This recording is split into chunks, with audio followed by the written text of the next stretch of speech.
Hola y bienvenidos. Hoy vamos a desgranar una de las enseñanzas más profundas sobre la motivación humana, sacada directamente del Sermón del Monte. Y todo gira en torno a una pregunta clave: ¿para quién hacemos las cosas y qué recompensa buscamos de verdad? Vamos a meternos de lleno con la advertencia que en realidad lo enmarca todo, la trampa de actuar para la galería. El texto, desde el minuto 1, nos pone delante una distinción que es radical. Hay dos tipos de recompensa: la aclamación inmediata de la gente y otra recompensa mucho más profunda, mucho más duradera. Pues bien, esta idea se explora en tres áreas, en tres prácticas religiosas muy comunes de la época, y en cada una, ojo, se nos presenta un contraste brutal entre lo que se hace para ser visto y lo que se hace en privado, en secreto. Empezamos con el acto de dar. Aquí se pone frente a frente la caridad ruidosa, casi teatral, de los hipócritas, que literalmente tocaban la trompeta para que todo el mundo se enterase, con una generosidad humilde y callada.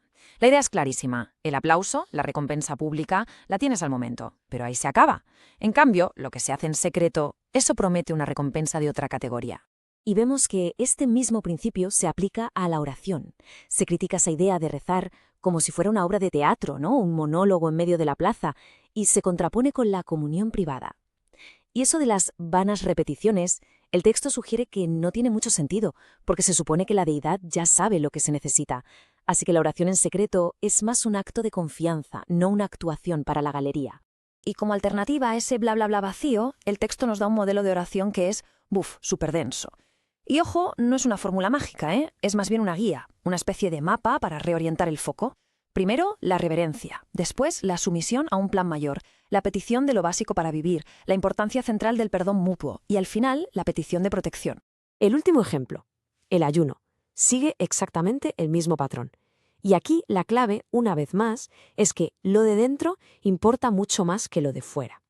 O sea, en vez de poner cara de sufrimiento para que te admiren, se anima a mantener una apariencia normal, a hacer del ayuno algo íntimo, algo entre la persona y Dios.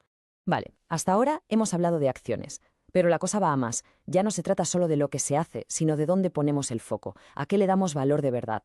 El razonamiento pasa del cómo actúas al qué es lo que amas.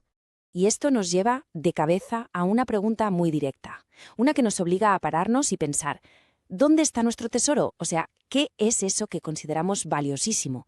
Aquello por lo que de verdad nos movemos. Aquí se nos presentan dos caminos muy claros. Por un lado, los tesoros de la tierra, lo material, que al final pues se estropea, se lo pueden llevar, es temporal. Y por otro, ese tesoro en el cielo, que se describe como algo que no se puede corromper, que es seguro, eterno, y no tiene por qué ser algo material, apunta más bien a las obras, a una forma de ser.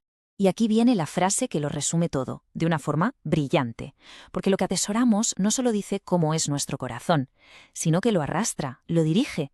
Aquello que valoramos se queda con nuestra lealtad, con nuestra energía, con toda nuestra atención.